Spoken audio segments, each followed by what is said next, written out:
On a souvent tendance à parler aussi, quand on mentionne les médias sociaux, on est dans une sorte de théorie du fishbowl, le bocal à poisson rouge. On est tous entre nous dans notre bocal et on se parle juste entre nous.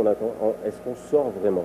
Et c'est vrai que quand on dit 27% des utilisateurs qui partagent le plus, c'est-à-dire au moins une information par jour à peu près, sont responsables de la grande majorité des nouvelles qui sont partagées sur le web, 87%. Est-ce que pour autant ça veut dire qu'on est juste là et qu'on se parle uniquement entre nous?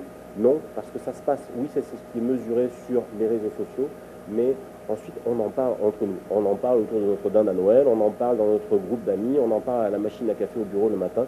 On va parler de ce qui nous tient à cœur. Et donc, oui, il y a des gens qui vont parler, qui sont plus des porte-voix, qui sont identifiés sur les médias sociaux, mais eux ont un grand pouvoir de communication et de conviction auprès d'un auditoire beaucoup plus large. J'aime bien cette citation de Jacques Ségala qui dit « Aujourd'hui, faire de la pub, c'est raconter une histoire et l'avoir déployée sur le net, faire un buzz ».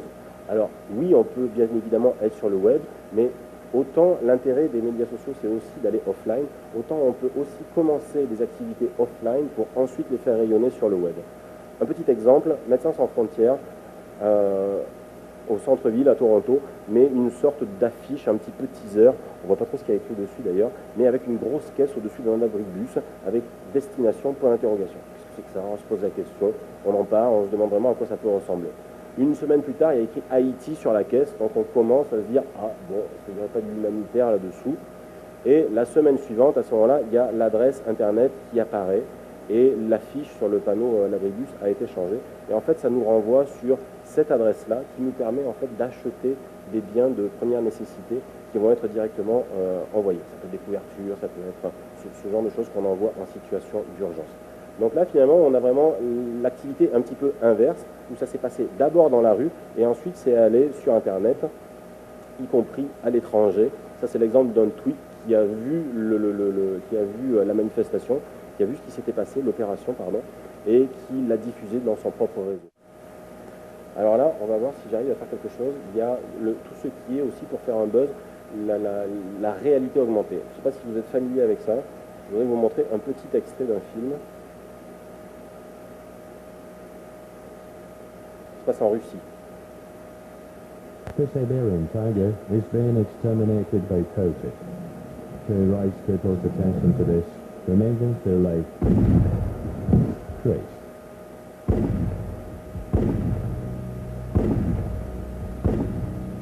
We designed special t-shirts with tiger-shaped markers and distributed them both off and online. By placing special fitting rooms in the trendy shops across Moscow, we caught people by surprise as they tried our t-shirts. Using augmented reality. Bon, je vous montre pas entier, on a compris la logique et oups, j'ai perdu ma présentation.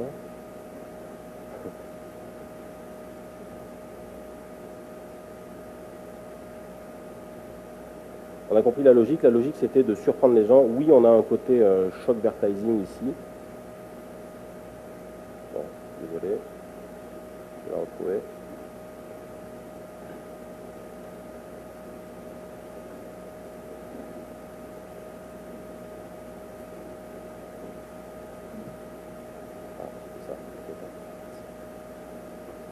Donc la réalité augmentée finalement c'est créer des petits codes qu'on peut avoir sur du print ou qu'on peut avoir sur des t-shirts, peu importe, et qui vont créer une animation quand ils vont être mis devant un ordinateur finalement. Donc là évidemment on est sur le côté choc, le côté un peu violent, mais ça peut être aussi de la valeur ajoutée, ça peut être du contenu additionnel, c'est quelque chose qu'on voit de plus en plus populaire, qui sont des bonnes manières de faire du buzz aussi.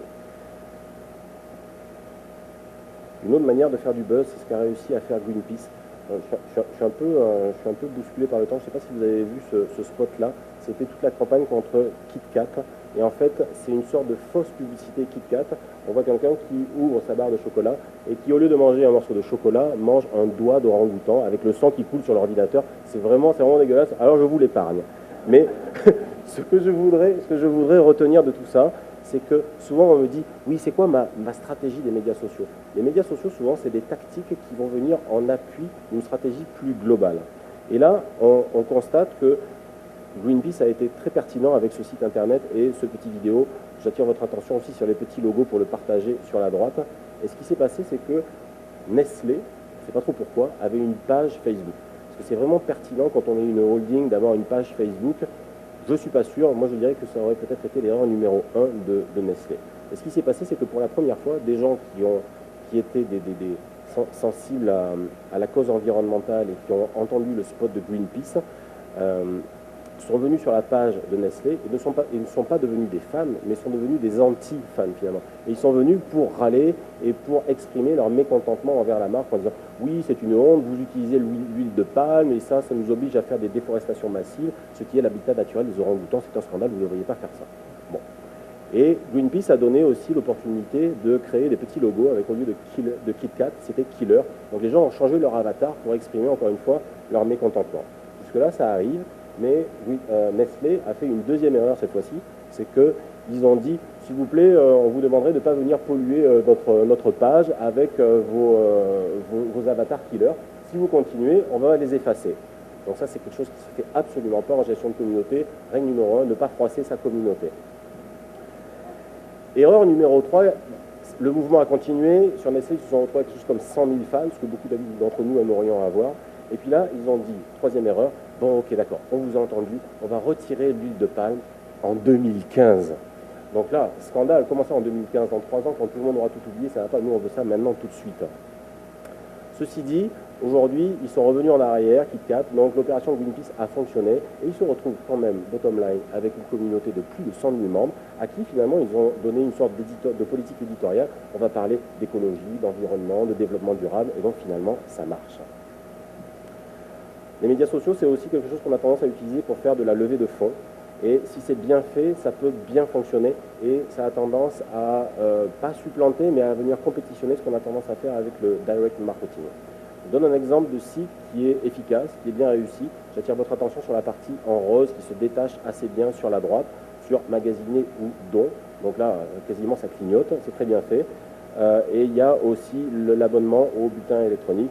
J'attire votre attention aussi sur le fait qu'ils ont du blog et qu'ils font aussi du don mensuel. Donc vraiment toute la panoplie de la levée de fonds, elle est sur leur site et vous pouvez être sûr que c'est aussi répercuté sur leurs différents médias sociaux.